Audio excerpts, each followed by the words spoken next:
बरेच लोक आहेत जे महानगरपालिकेमध्ये आहे किंवा नगरपालिकेमध्ये आहेत, ज्या लोकांना कायम केलं कशाच्या बेसवर केलं, वन विभागात कायम केलं कशाच्या बेसवर केलं, मनरेगाच्या बेसवर केलं.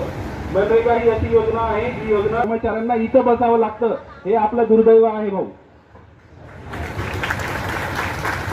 इतकी मोठी योजना महाराष्ट्रानं दिली, परंतु भारतात या योजनेचा एवढा गवगवा आहे. किती रुपयावरून आपण 1800 कोटीवर गेलो, त्याच्यानंतर आपण 6000 कोटी रुपयावर गेलो, आज 9000 करोड खर्च केला. तर GR पडले इतर विभागाचे. त्या लोकांनी एका दिवसात काय मिळवलं आहे का? त्यांना 2093 पासून तर 2004 पासून सुद्धा या लोकांनी मेहनत केलेली आहे आपल्यासारखं एकजूट राहून, आणि एकजूट राहूनच ते सर्व केलेलं आहे. आणि आजच्या घडीला आपण बघतोय दुसऱ्यांचे GR, आपल्या डोळ्यातून आसू येतं की मी 17 वर्ष झाले, मी कायम नाही झालो, पण हे 10 वर्षाच्या नंतरचे लोक कायम झाले. बरोबर की नाही? की आपण बघतोय की